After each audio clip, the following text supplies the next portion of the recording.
Inside Edge has been a tribe for 35 years. And it started out in 1985 and attracted people like Jack Canfield, Barbara DeAngelis, Louise Hay, people like that before they'd written any books. And a lot of them credit the Inside Edge with being, the catalyst that got them to move into such great success in the world. And so we're still going 35 years later. This is really an amazing team of people.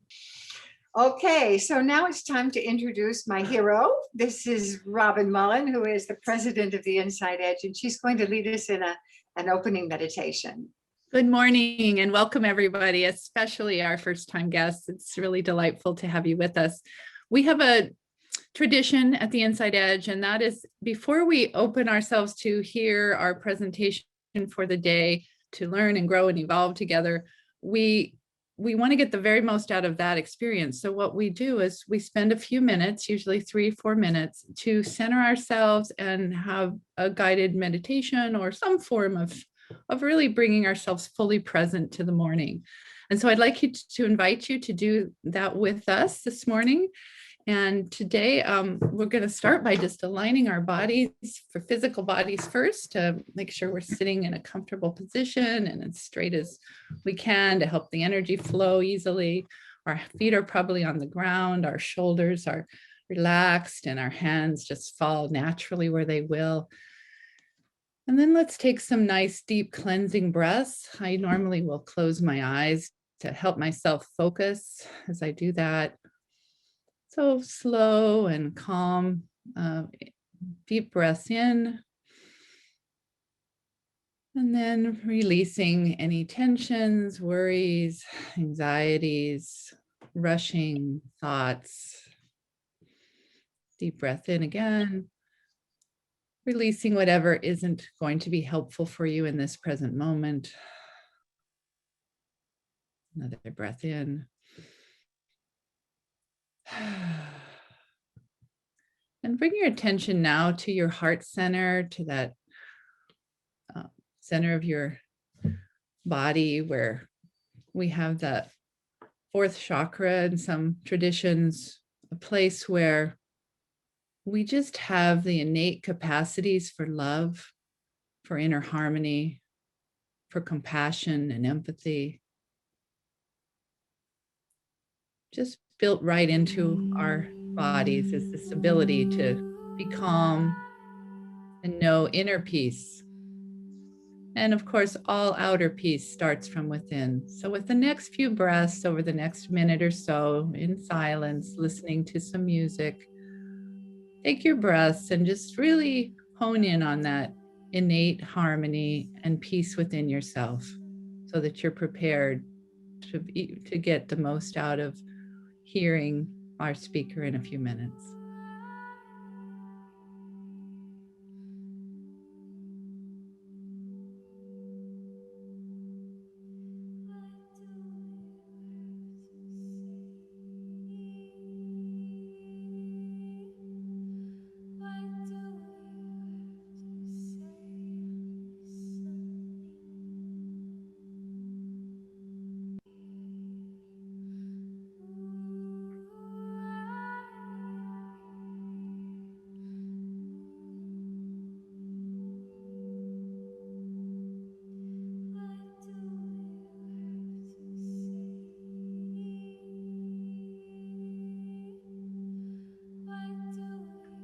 Right. Thank you very much for playing along with us on that. And let's now just open our hearts and our minds and just have a really joyful and enriching morning.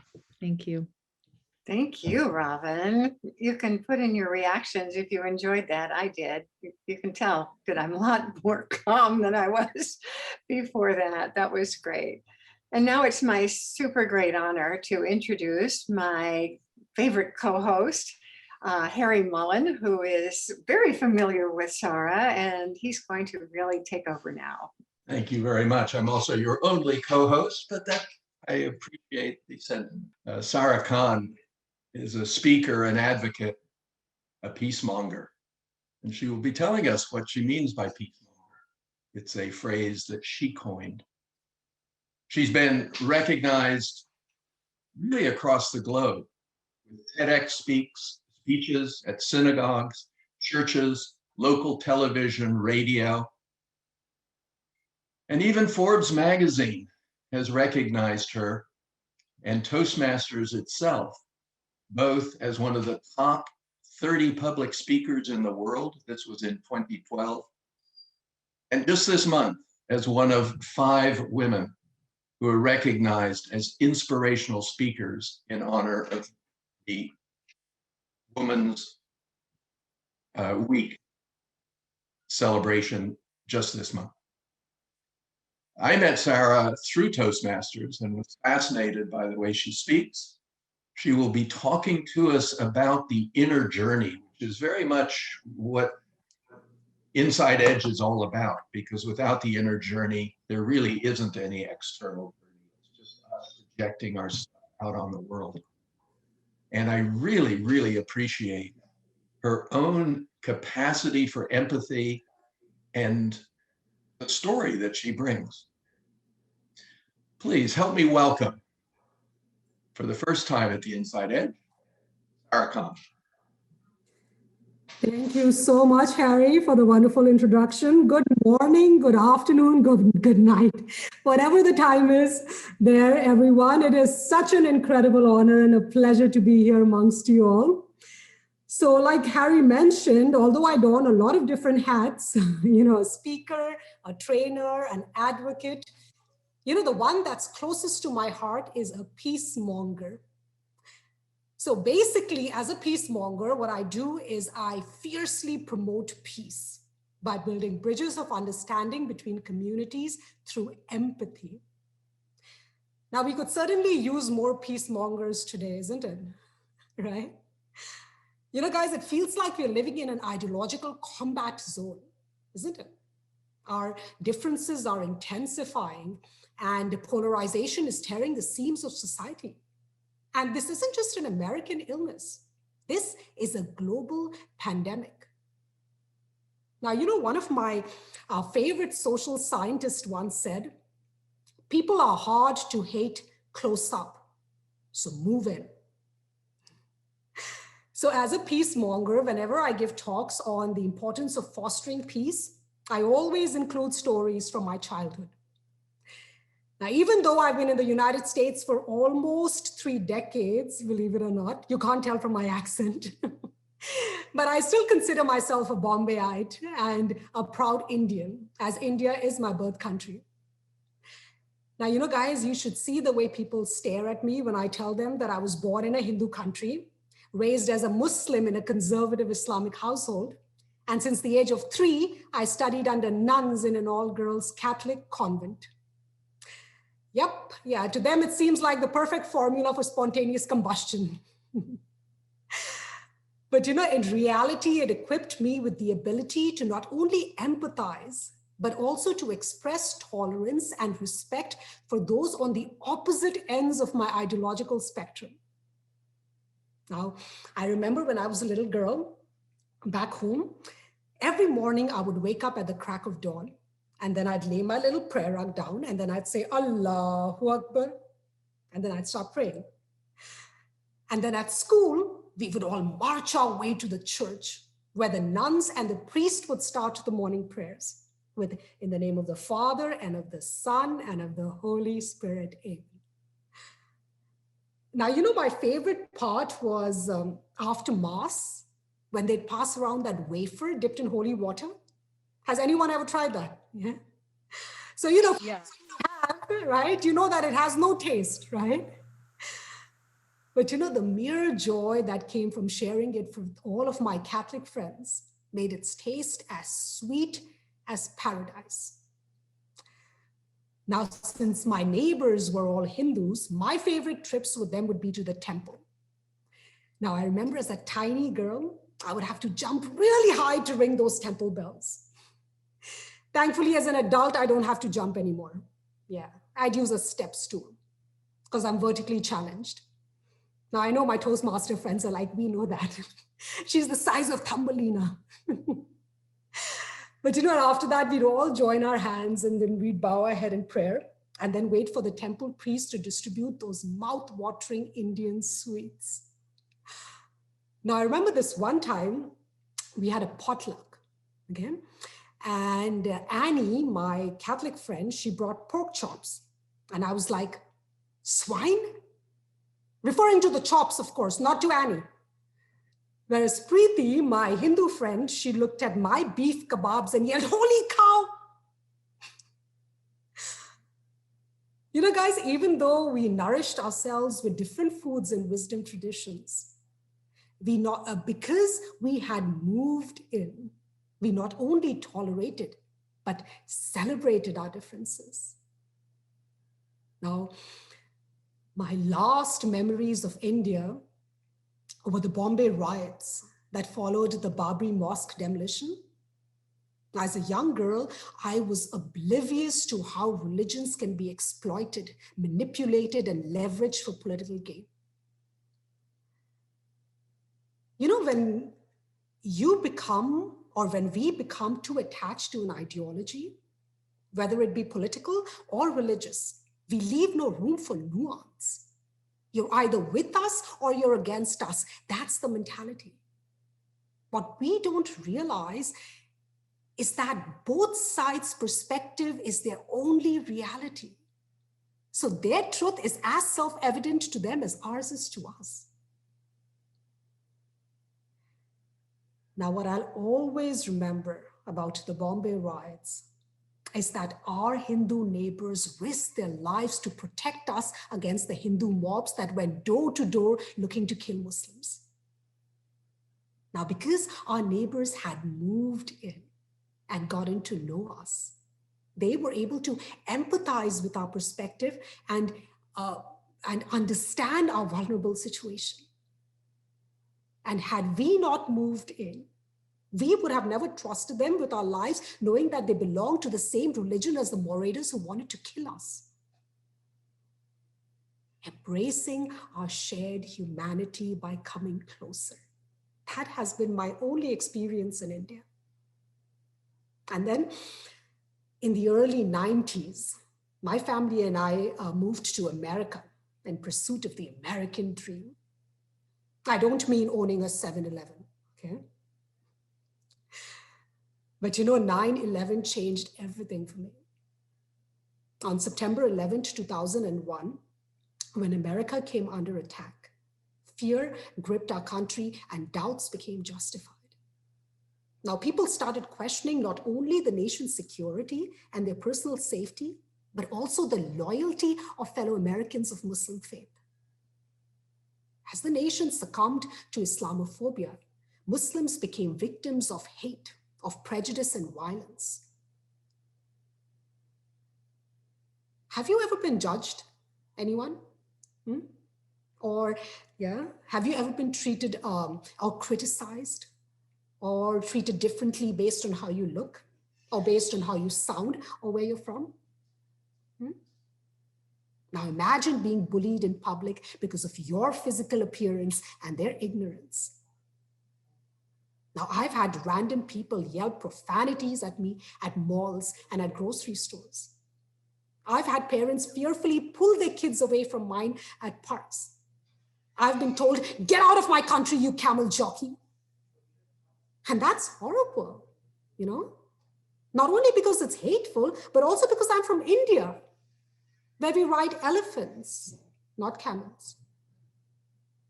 I'm joking, we don't ride elephants. But you know, after enduring countless Islamophobic attacks by white Americans, including almost being run over by a woman in her white SUV while I was holding my infant in my arm and I had my toddler by my side, I withdrew into a shell and I developed a phobia of all white Americans. Now, this social phobia eventually turned into agoraphobia. I was too afraid to leave my house. Now, I remember this one time, you know, my husband was out of town. It was a weekend. And I realized at night that I had run out of milk. Now, I couldn't step out of my room, let alone my house, from fear of the hatred that lurked outside. So I just sat there all night. holding one kid in each arm, tears streaming down my eyes, watching them as they cried themselves to sleep. Hungry. I was falling apart from the Islamophobic attacks that led to my severe social phobia of white Americans. But here's the thing.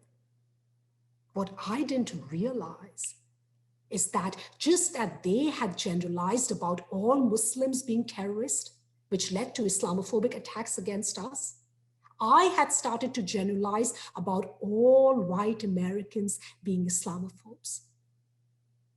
Now that perception did not change until after I entered intensive therapy.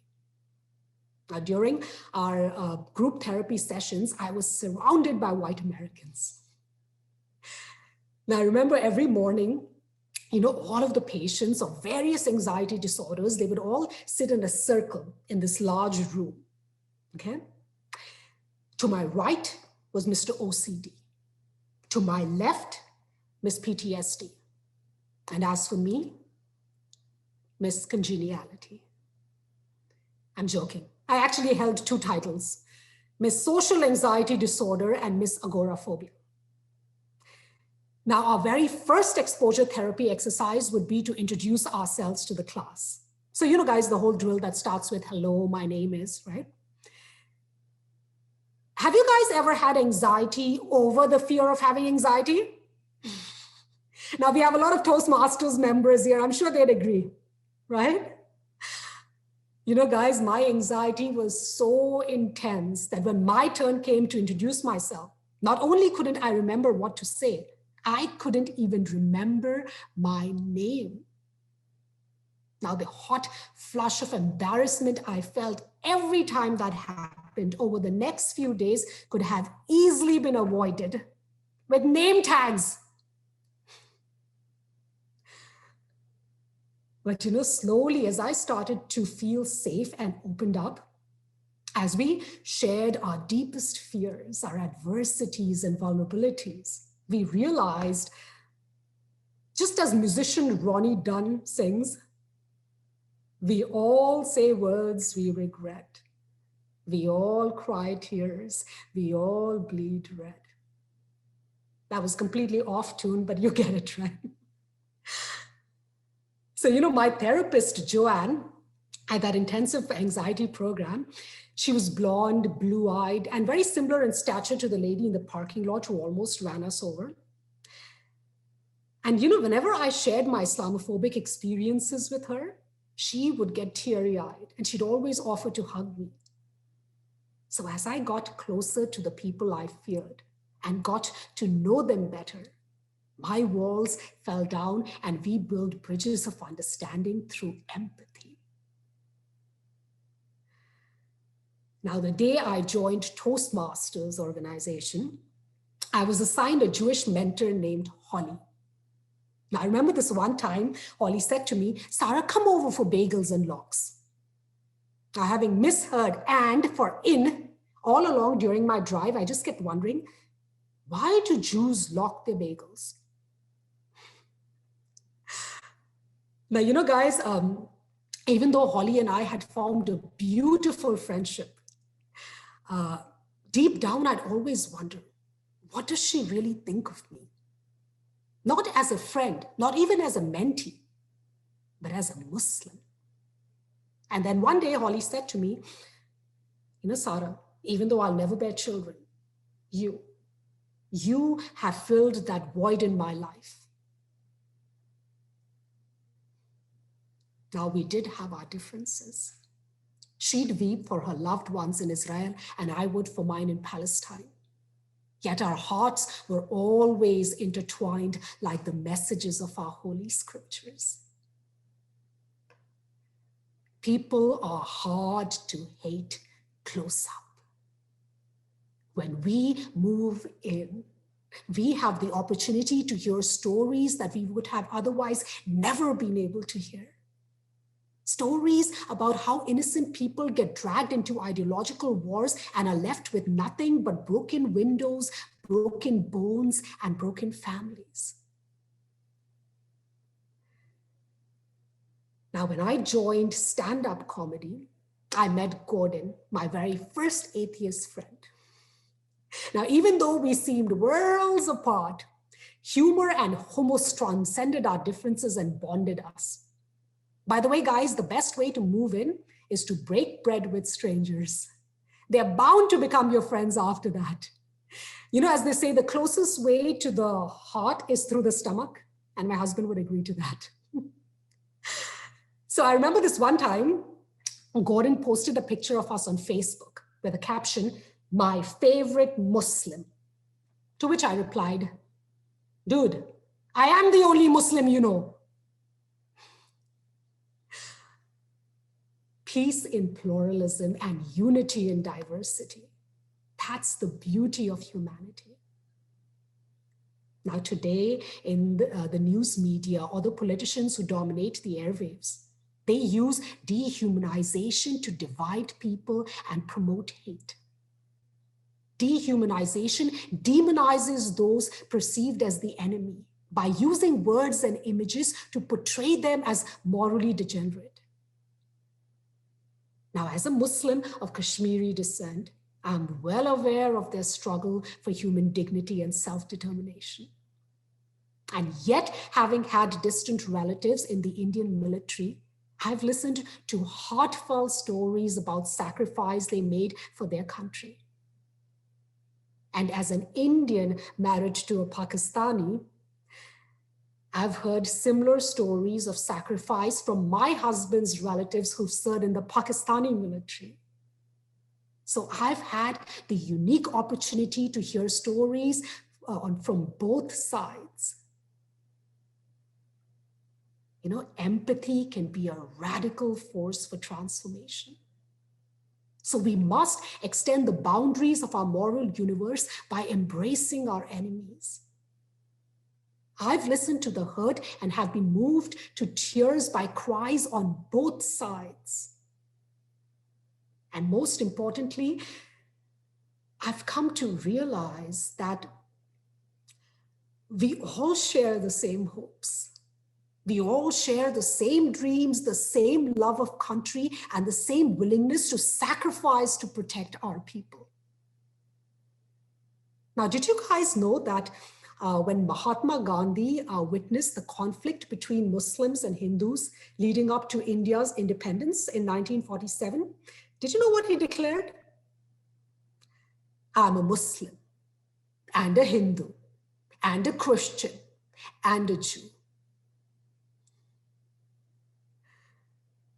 From the comfort of our living rooms, based on the information that we receive from the news media, it's very easy to decide what the fate of a people should be, what's best for them.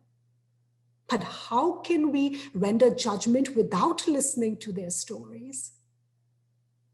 Now, as a hijabi Muslim with such a diverse background, I may be easy to hate, especially in today's political climate. Unless, of course, people are willing to move in and get to know me. And that is why we should break bread with strangers, especially get to know those with different opinions and different views. Let go of the attitude that for me to be right, I must prove you to be wrong. Arguments may win debates, but never win hearts. So guys, moving in by embracing our differences while recognizing our shared humanity is the only way to foster peace in a turbulent world. But here's the catch. As the Dalai Lama once said, world peace begins with inner peace. Thus, in order to promote peace around, we must first create peace within. So guys, is it possible to cultivate calm amid chaos? Or even harder, is it possible to maintain peace within while being victimized by injustice? It is possible, but it's not easy. It requires the art of attitude. Let me share with you a story. How many here love coffee? Yeah, awesome. Oh, there's so many. Now imagine, guys, imagine you just entered your favorite coffee shop, okay? You can smell the aroma of coffee beans in the air. You start walking up to the register, all smiles, and then suddenly you see a face grouchier than the Grinch. You know, guys, the barista who makes cappuccino at my neighborhood cafe, he always smiles and greets everyone in the queue until it's my turn. And then suddenly his face turns to stone.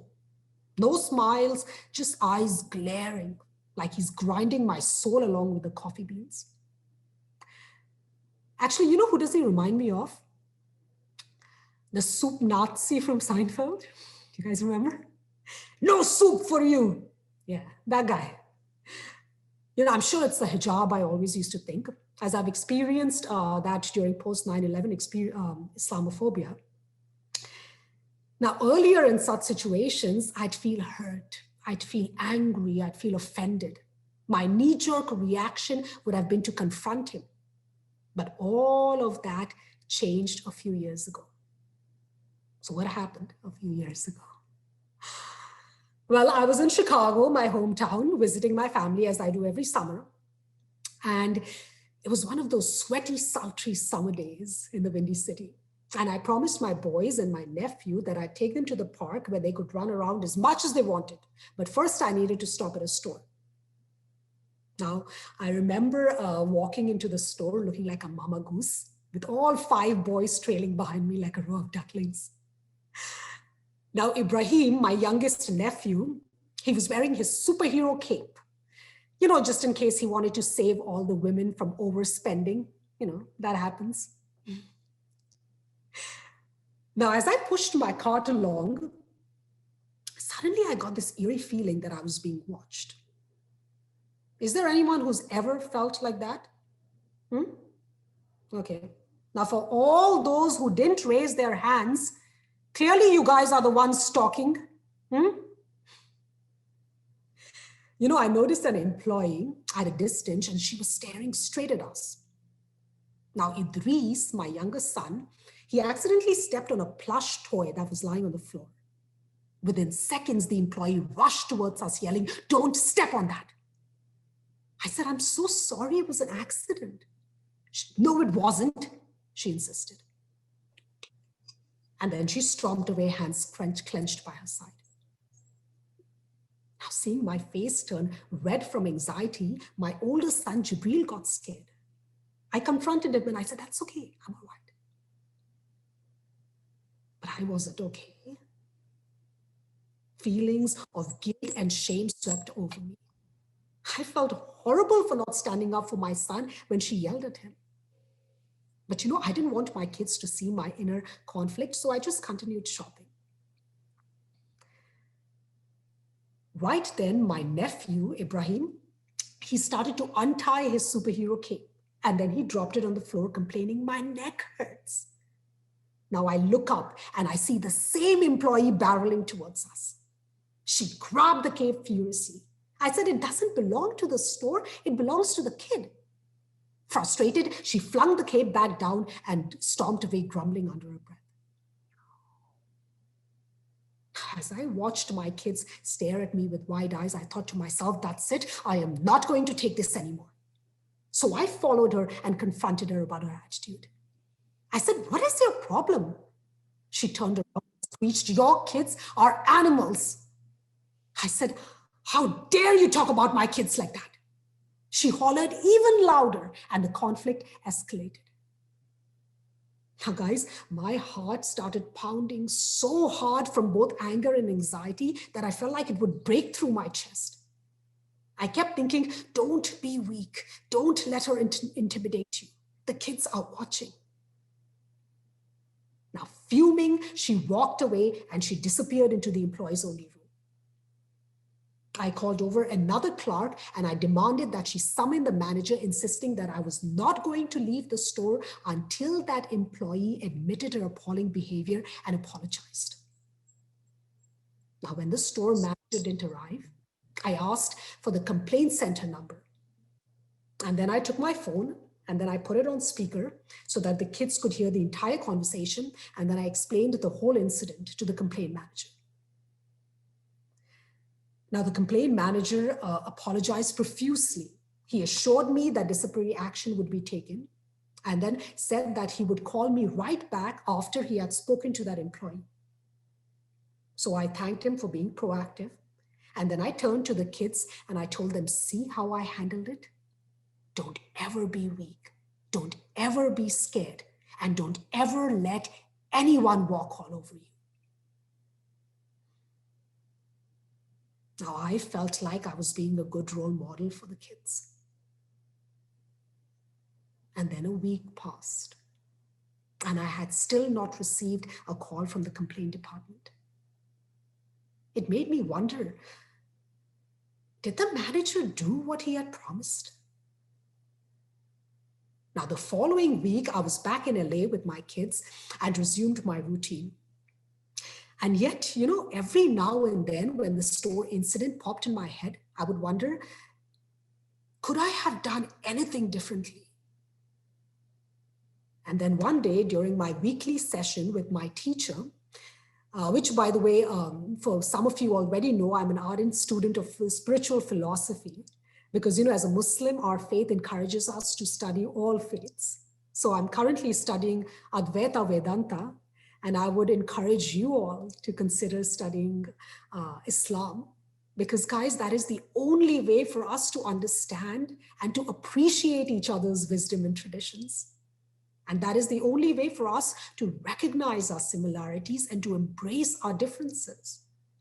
Otherwise, we will always be easily influenced by politicians spewing hate and divisiveness with their us versus them propaganda. Now, surely in the deepest desires of heart and mind, we're all the same, isn't it? So going back to my story, so during my weekly session, when I was talking to my teacher, I mentioned to her the store incident. And I was naturally expecting sympathy for the way I was treated and validation for how I handled the situation. Now, she listened patiently without uttering a word. And then when I finished, she said something completely unexpected, something that was taught to her by her teachers. She said, when someone throws negativity at you, you have three choices: absorb, reflect, transform. That's the ART, art of attitude, the ability to choose one's demeanor in any situation. It took me a few days to fully grasp the wisdom of her words. Now, when I initially remained quiet at the store, I was internalizing my pain by blaming myself for being weak and for not fighting back. Now, when we absorb negativity, it hurts us because the words or behavior trigger an already deeply seated insecurity in us. For example, in my case, I have long believed that I'm weak. Now, for someone else, it could be, I'm not good enough. I'm not smart enough. I'm not pretty enough. Now, when I finally mustered the courage to fight back, although I believed that my reaction was justified at the time, I was reflecting the same negative behavior of that person that got me upset in the first place.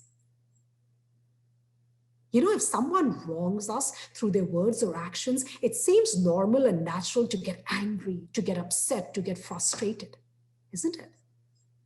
Because that is our knee-jerk emotional reaction. In fact, it may even reassure us that we are being courageous enough to stand up to such people. But does that momentary reassurance help us, or does it hurt us in the long run? That's the question we need to ask ourselves. Let me give you an example. If I were to throw a burning hot coal at someone, whose hand would get burned first?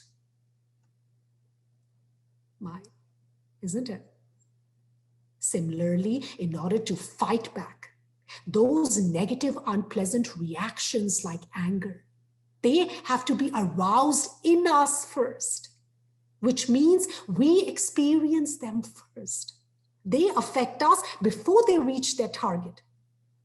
So is it worth it? Even if the other person deserves it? Even if the other person started it?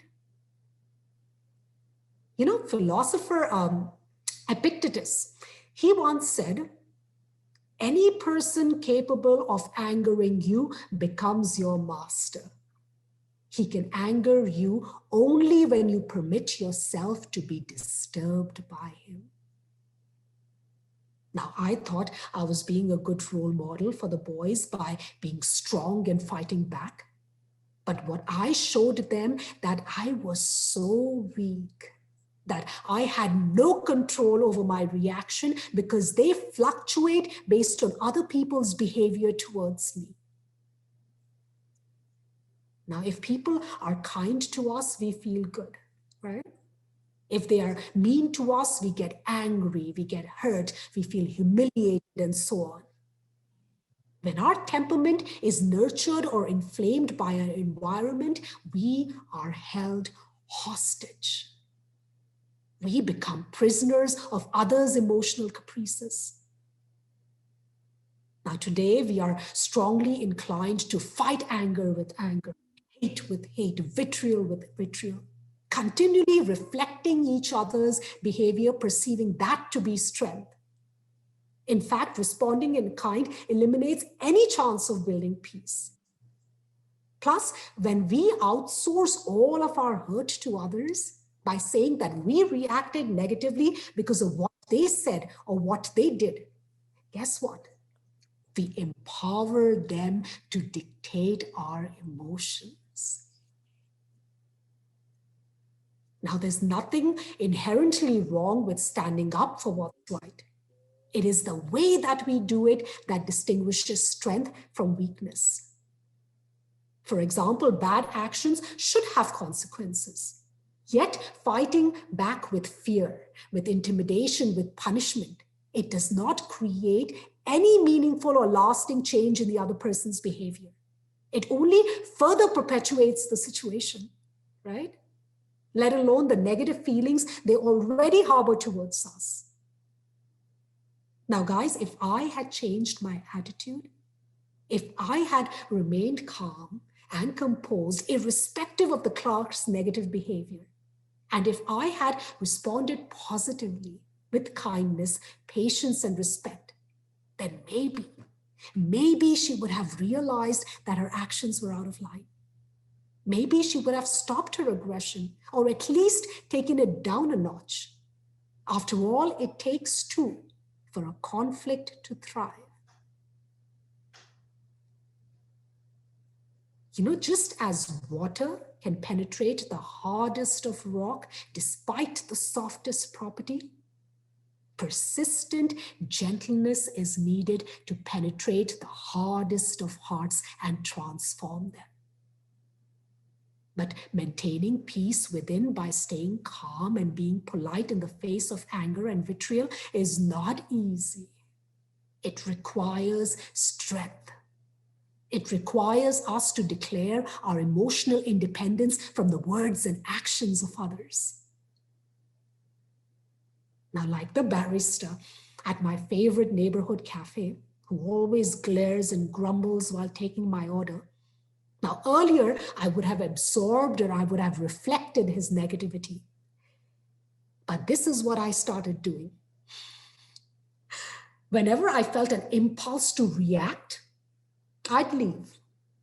And then one day, I mustered up the courage to practice a little bit of emotional independence. So what I did is I not only smiled when I reached the counter, but I also swallowed my pride and said, hello, as he ignored my greeting. And then I tossed in a have a nice day before leaving. You know, guys, the inherent quality of a rose is that it radiates beauty and fragrance, isn't it? You know, whether it is given to celebrate or to commemorate the death of a loved one. right? Now, just like the rose, we all have such beautiful innate qualities like love, like peace, like joy, because that is our true nature. But one bad behavior from someone and we let go of our beauty and we absorb or reflect the ugliness. Now, the next time I visited the coffee shop, I was feeling frisky. So I threw in a, "How's your day going?" And guess what? The soup Nazi returned my smile and said, "Not bad, how about you?" And we even exchanged some pleasantries. And before I could deliver my parting line, he beat me to the punch by saying, "Have a nice day." So you see, guys, when the qualities we radiate are not dependent on the other person's behavior, our persistent softness can penetrate the hardest of hearts and transform them. Now, the barrister and I are never going to be bosom buddies. But that summer, my teacher made me realize, in a world where we crave freedom, liberation, and independence, we are too often emotionally dependent. Because if anyone can make us happy, can make us upset, can make us angry, it means that we are trapped in a state of emotional slavery. Our declaration of emotional independence is at the heart of maintaining peace within. And when we become emotionally independent, we can tolerate any temperament because our inner tranquility is inviolate. And once we can tolerate any temperament, our attitude can inspire transformation in others. Now, when I think of people who exemplified emotional independence, who transformed themselves from within, two names come to mind: Nelson Mandela and Viktor Frankl. Now, did you guys know that during Nelson Mandela's imprisonment on Robben Island, the prison guards would take him outside on Thursdays and make him dig a trench 6 feet deep? And when he was done, the guards would order Mandela to lie down in the ditch, and then they would urinate on him. Now, years later, when Mandela was about to be inaugurated as the first leader of South Africa, he was asked whom would he like to invite to his first formal dinner as president. And guess what he said? The prison guards from Robben Island. After going through such horrors in prison, any ordinary person would have been consumed by thoughts of revenge, isn't it? And yet Mandela had no resentment or anger because he did not absorb or reflect the negativity. And due to his attitude and his ability to maintain peace within, Mandela was able to promote peace around and transform the lives of others. Now, his example also demonstrates that the source of our suffering is not the other person's bad temperament, but our inability to tolerate it. Guys, we are victims of our own personalities. Thus, in order to change our experience, we must work on the resistance our personality generates. And the reason why our personality generates resistance is revealed in a much deeper truth, which may be very hard to digest. Are you guys ready? The soil can only bring out what's already in the seed. I repeat, the soil can only bring out what's already in the seed. Likewise, if hostility comes out of us, it is part and parcel of our personality. All it takes to trigger that tendency is for someone to show hostility towards us, to get angry at us, or to insult us. Remember, despite his horrific treatment in prison, Mandela harbored no anger or no resentment because the soil cannot draw what's not in the seed. We are prisoners of our own personalities. We sink and swim with our nature. And so in order to change our experience, we must work on our personality. Now, Viktor Frankl, he was stripped of all of the earthly possessions and tortured in a Nazi camp during World War II. And yet, due to his optimism, he survived and he helped others survive. And he believed that everything can be taken away from a person except the last human freedom, the ability to choose one's attitude under any circumstance.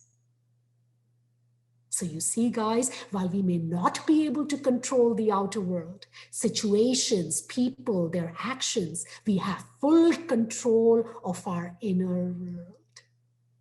And when we can maintain our inner peace despite outside turmoil by becoming emotionally independent, then it becomes easier to accept people and situations just the way they are.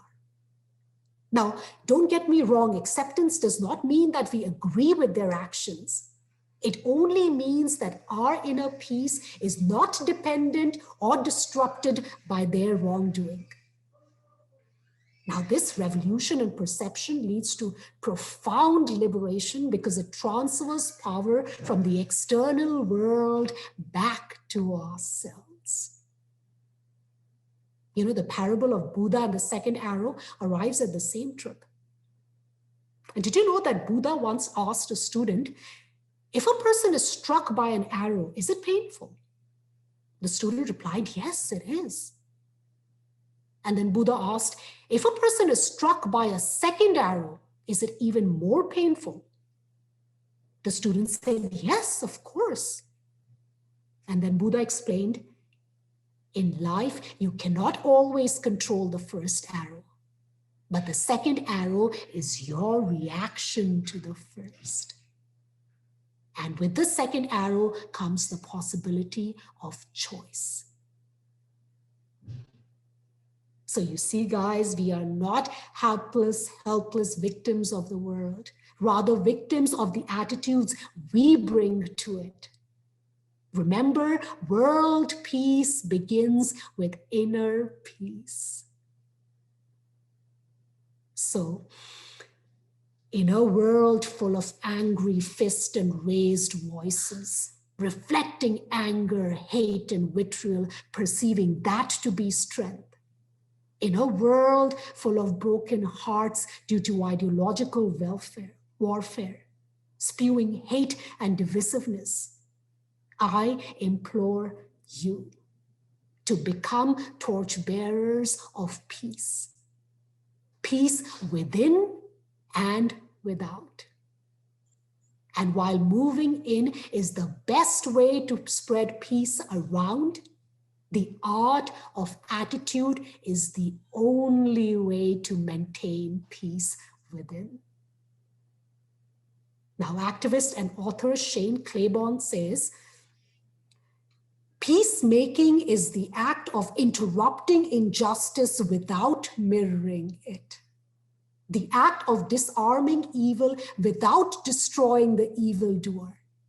The act of finding a third way that is neither fight nor flight. It is a revolution of love that sets both the oppressed and the oppressor free. So to conclude, the world needs more peace-mongers. And peace is the only battle worth waging. Thank you so much, everyone. And back to you, Harry. Oh, marvelous. So terrific. I love that transformation, and I was thinking, though, that story of the second arrow, it's really hard sometimes when you're getting triggered to find that second arrow? Do you have a suggestion of maybe something you can do? Yes, Harry, the thing is that when somebody says something hurtful, something mean to us, the reaction, the internal emotional reaction, it is, if you feel, you feel that hurt, or if you feel sad, or, if it makes you sensitive, at that point, it's okay. It's an emotional reaction, right? But at that physical level, the action, the response is completely in your hand, which means that you can either react based on that emotional feeling, or you can be more mindful in your response. Now, once we have that perspective that if I react, it is really not going to serve the purpose that I want it to. It is not going to change the other person's perspective. It is not going to make him understand what I'm trying to say. Then I'll automatically realize that that is not the right way of doing it. I need to be more mindful in the way I respond to the person, because I want the other party to really understand either what they're doing is wrong, or to just hear my perspective out, right? So actually it reminded me of something. Viktor Frankl says, between stimulus and response, there is a space. And in that space is our power to choose our response. And in our response lies our freedom. So remember, between stimulus and response, there is that space. So that instant emotional reaction of hurt or anger, acknowledge it, accept it, embrace it, and then realize that you don't have to react based on that. You can still be very collective and mindful in your response. Hope that helps, Harry. Yeah, it really does. I was thinking, you had mentioned when we talked before, there was an exercise that you had done along those lines. Maybe you could share that. Oh, yes, absolutely, Harry. Oh, I have this wonderful exercise. Guys, whenever I do interviews or speak at interfaith events that are followed by Q&A, there's always difference of opinion. And what I do is I take an approach called the yes and approach, which I actually learned in improv comedy. So once I got a scholarship to the best improv comedy school. So in this yes and approach, how it works is when the other person states an opinion that you might not agree with, and that happens a lot of times, right? You still acknowledge it, and then you express yours. So what you're doing is when you allow the other person to speak first, you give them the right of listening to them rather than cutting them off. They become more receptive to your perspective. So the exercise, Harry, that I usually do, and it's a very simple exercise, it is for the yes and approach, is Coke versus Pepsi, okay? So this is going to be the difference of opinion, because we're not going into political or other ideological things. We'll keep it very simple for our guest. So one person likes Coke and the other person likes Pepsi, okay? I'm going to use a yes and approach, and I'm going to show you what it looks like. Now, the person who likes Coke says, I think Coke is the best drink in the world.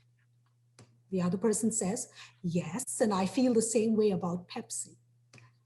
Yes, I can understand that, because Pepsi has always been up there as Coke's biggest competitor. Yes, and recently it's also been rated #1 amongst consumers. Yes, you're right, that's incredible, even though overall Coke is still doing better. So you see here? So the thing is, guys, we don't have to agree, or we don't have to accept each other's truth as our truth, but we have to agree that we are all entitled to having our truth be treated with respect.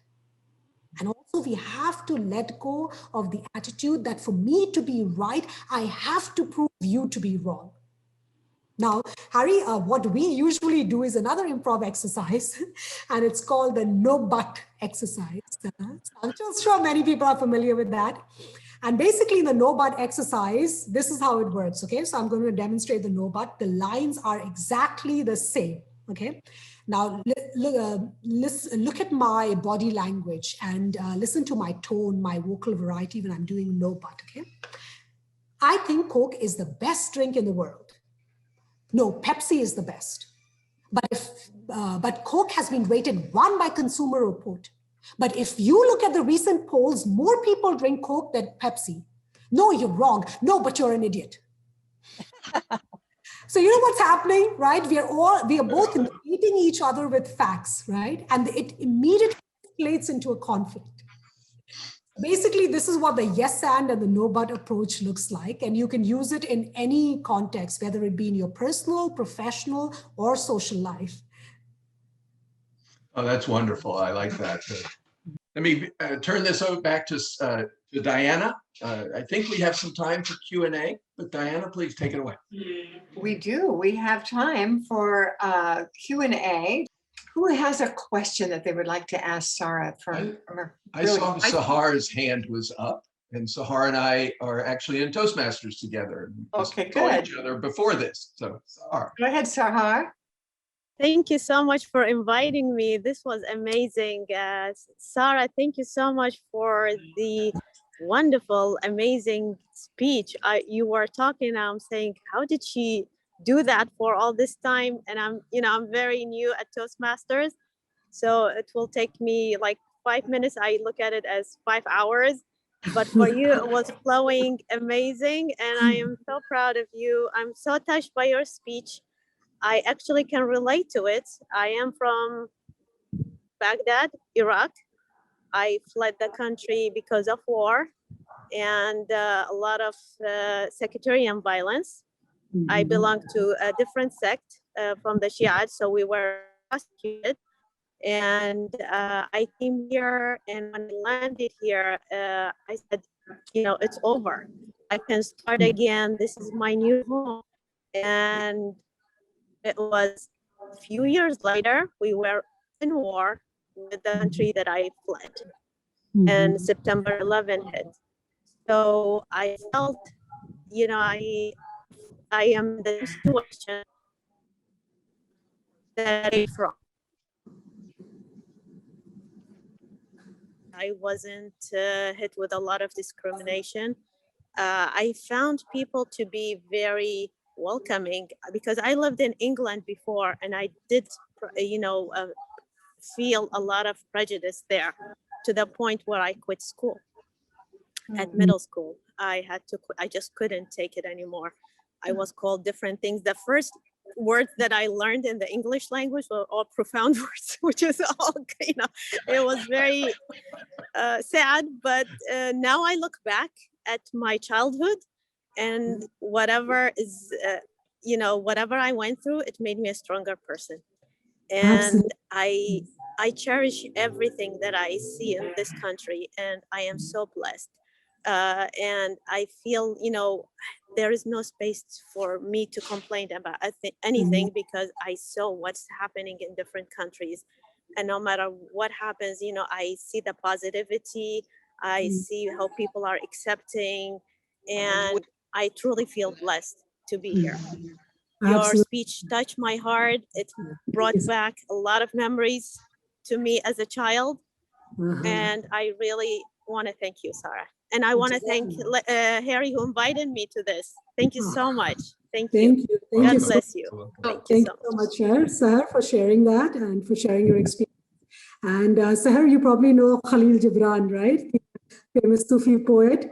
Your story reminded me of something, because you said that you're grateful that whatever you went through, that you did. Khalil Gibran says that your pain is the breaking of your shell that encloses your understanding.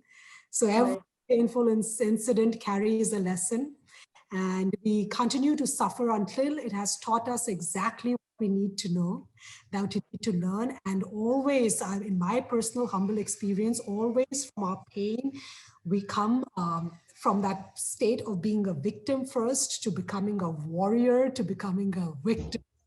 So just like you, I too, during my painful incidents, there were times when I was suicidal as well, because I couldn't handle it, especially post 9/11 Islamophobic attacks, because it was for a decade.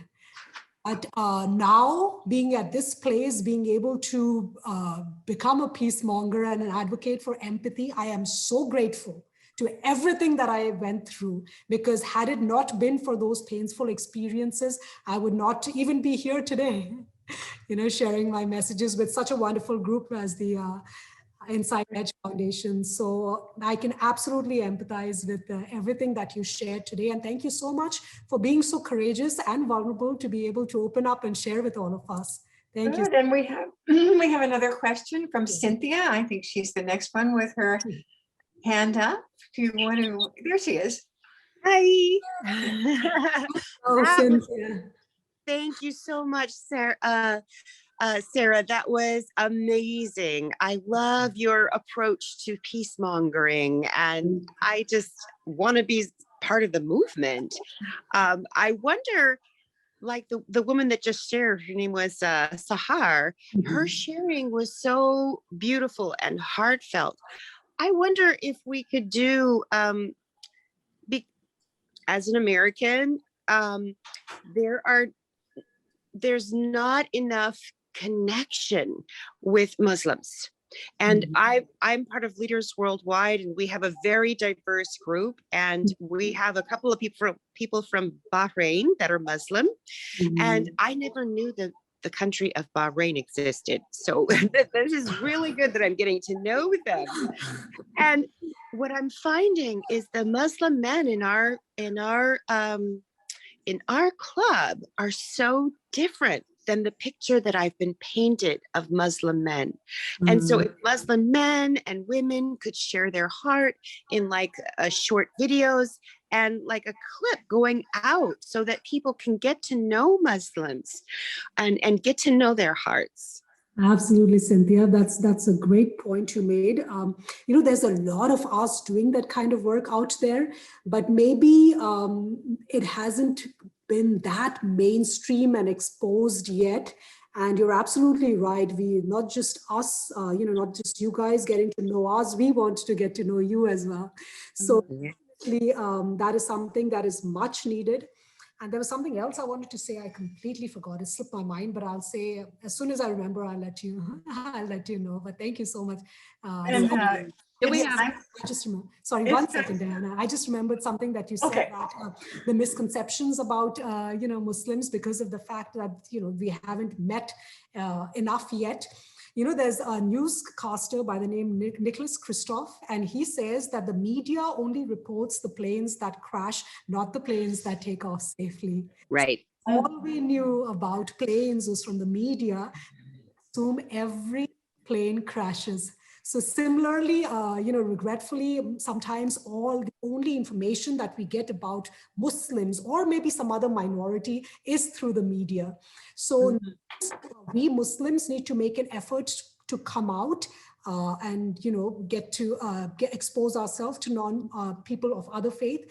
The other faith needs to make an effort to get to know those on the opposite ends of the spectrum and get to know more Muslims. Mosques and community centers are a great place where you'll find a lot of Muslims too. But thank you so much for everything that you are doing. Much. Yeah. We could make it go viral. I'd be willing to work with you. I have 30,000 followers worldwide in 140 plus countries. So let's make it a video and make it go viral. Absolutely. Girl, you are already a peacemonger. That's right. It's great to have you here, Cynthia. Thank you so much. I wish we had time for a lot more questions. We have a commitment to finish our meeting at 10:30, so I'm going to move right along, and I'm just going to ask Sarah about your new passions or projects. Something about loud and proud and awake. And go ahead and tell us absolutely, what else is going on. Okay, awesome. So I have a support group. It's called Awake, Align, Act. And basically, we are an online support group with weekly Zoom sessions dedicated to individual and collective transformation through learning. So the founders are, Okay, the founders are myself and Tay Bond. She is a certified yoga instructor. And then we have James Jeffley, and he's a pastor, a spiritual counselor. And basically what we do, we call ourselves warriors with scars on a mission to create an empathy revolution by broadening our views about the mind, body, and soul and applying that knowledge to our lives. So that is Awake, Align, Act. And the next one is really, really exciting because I'm really excited about it. And it's called Loud and Proud. And this is my upcoming project. So basically this year, I'll be starting an after-school public speaking club in an Islamic school in San Diego. And I'm hoping to eventually have one in every Islamic school and in other schools. So it doesn't have to be Islamic schools. And what we'll do in this one is, the unique thing about this is that the kids will not only learn public speaking skills, but also interpersonal communication skills, and how to de-escalate conflicts, how to challenge racism, both within and without. And then, of course, improv and stand-up comedy skills, which I learned, and mindfulness therapeutic skills to help you cope with stage fright and anxiety. So all of that I learned. And basically, all of this should enable them to become not only effective communicators, but also torchbearers for peace, both within and without. So Oh, wonderful. Thank you, Sarah, so much. What a fabulous speaker you are. And people can go to your website and they can find out about all sorts of things there too. So perhaps Rebecca would put your website right there in the chat so that everybody can see that, and your Facebook page, of course. And links are going to be sent in the follow-up email. You're going to have a recording of this session, and you're going to have links to Sarah's work. So please look for that in your email. I just want to tell you about some upcoming events that we have that we're really excited about. In April, on the 17th, is Earth Day. And so our April has the theme of Restore Our Earth. And with trending interest in forest bathing and the effects of nature on our bodies, we were searching for just the right author and speaker to lead us deeply into lessons from trees.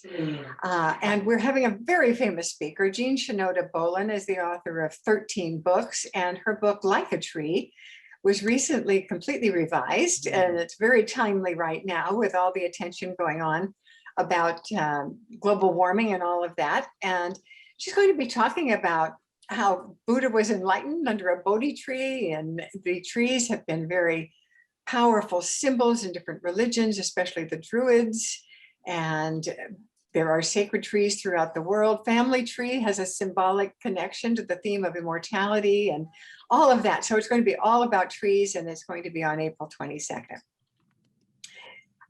Then we have my story streaming workshop, which is part of the Writer's Edge, is going to be coming up this Saturday. It's 4 hours, and it's a very, very powerful technique, which I will teach everyone on how to write without writer's block, how to get the real details, the sensory feelings that go into a story and make it really compelling. So there's room to sign up for that. You'll find that on our website.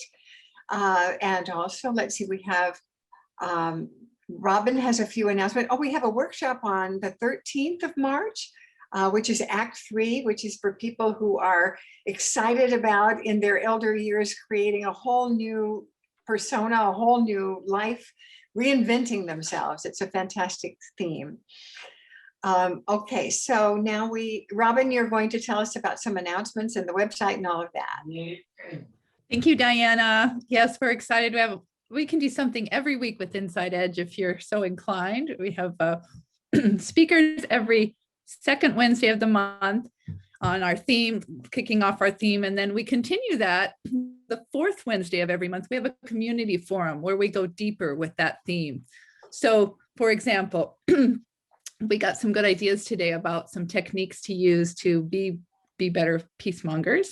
So our assignment, if you're a member especially, is that we'll be practicing in the next 2 weeks, the yes and also maybe reaching out to people that we don't know that well. Some people we'd like, maybe we'll go to a mosque, maybe we'll do something out of the box to take a step to learn more about people and diverse ideas from ours. So then we'll come back on the fourth Wednesday this month, which is the 24th, and we'll have our community forum. We'll have rounds of breakout rooms where we'll share our thoughts. We'll go a little deeper in some techniques, and we'll also share our wins and accomplishments and acknowledge birthdays and that kind of fun stuff. We have toasts. It's a really fun thing. So everyone here is more than welcome to come. All of our guests, you may attend that for free and continue the conversation with us on the 24th of March. And in your follow-up email, there will be a promo code you can enter with the link, and you can register for free to come and join us for that as well. So we'd love to see all of you come back and just continue going deeper with peace-mongering.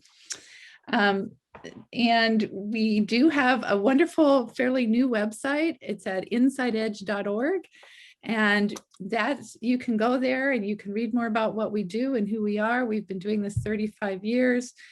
And we have all of our upcoming events there that you can click on and find, as well as some featured videos and all kinds of information. So we hope that you explore us a little more if you're a first-time guest, and come back and visit us again. We just love having our global audience growing, and it's so fun to see you all here. So that's really my main announcement. And again, just thank you so much for all of you for trusting us with your time this morning and in coming to share the morning with us. Thank you. I hope so. I just really want to thank Sarah with all my heart and with all of our hearts for her divine presentation. It was just enlightening and perfect and timely, and we all learned so much from you. Thank you so much, Sarah. And I'm turning it back to Harry. Yes, and thank you all for joining us here today. It really means just the world to us. And Diana, thank you. You are just the host that I aspire to. It was wonderful. Love having you here. I hope you will join us on our other events, and we will see you as we all monger